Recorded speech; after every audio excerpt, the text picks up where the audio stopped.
তো ক্লাস 11 ও 12 এর ছাত্রছাত্রীরা তোমরা যারা এই ভিডিওটিতে ক্লিক করেছো তোমাদের জন্য একটি দুর্দান্ত সুখবর রয়েছে।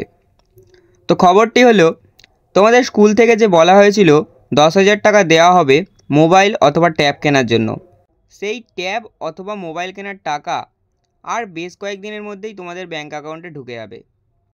এখন তোমাদের প্রশ্ন হলো যে তোমরা কবে টাকা পাবে, এবং যার কাছে আগে থেকে মোবাইল অথবা ট্যাব রয়েছে তারা কি টাকা পাওয়ার পরে আবার তাদের কিনতে হবে?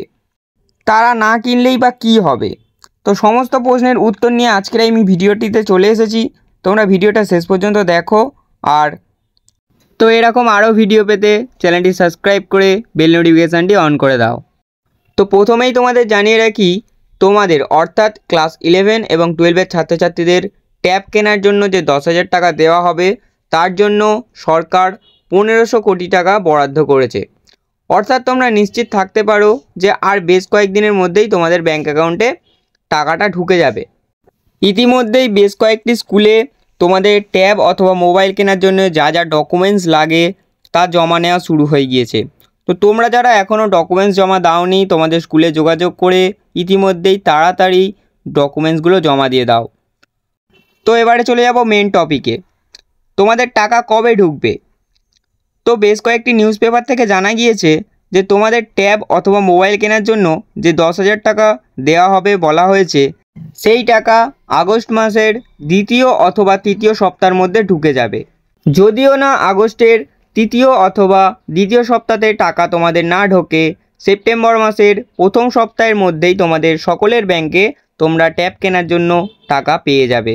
তো এবার আমাদের প্রশ্ন হলো যে আমার কাছে যদি আগে থেকে ট্যাব অথবা মোবাইল থাকে তাহলে যে আমি স্কুল থেকে টাকাটা পাবো ট্যাব অথবা মোবাইল কেনার জন্য, তাহলে কি আমাকে আবার ট্যাব বা মোবাইল কিনতে হবে? তো তোমাদের এই প্রসঙ্গে জানিয়ে রাখি, তোমার কাছে যদি আগে থেকে ট্যাব অথবা মোবাইল থাকে তুমি নাও কিনতে পারো। হ্যাঁ, এটা একদম ঠিক। তোমার কাছে যদি আগে থেকে ট্যাব অথবা মোবাইল থাকে তুমি ওই টাকা দিয়ে এবারে আবার মোবাইল অথবা ট্যাব নাও কিনতে পারো। তোমরা যে মোবাইলটা কিনেছিলে ওই মোবাইলের রসিদটাও তোমরা স্কুলে জমা দিতে পারো, এতে কোনো কিচ্ছু প্রবলেম হবে না।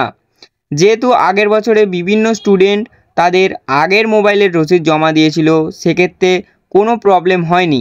তো আশা করা যায় এবারেও কোনো প্রবলেম হবে না। তো এবারে যারা তোমরা স্কুলে তোমাদের ডকুমেন্টস জমা দাওনি তোমরা খুব শীঘ্রই তোমাদের ডকুমেন্টসগুলো জমা দিয়ে দাও। তোমাদের আগস্ট অথবা সেপ্টেম্বর মাসের প্রথম সপ্তাহের মধ্যেই টাকাটা তোমরা পেয়ে যাবে। তো আজকের ভিডিও এইটুকুই ছিল। ভিডিওটি দেখে যদি তোমরা কিছু জানতে পারো ভিডিওটিতে একটি লাইক করে দেবে, আর চ্যানেলে নতুন হলে চ্যানেলটি সাবস্ক্রাইব করে দেবে। দেখা হচ্ছে পরের কোনো আপডেট নিয়ে।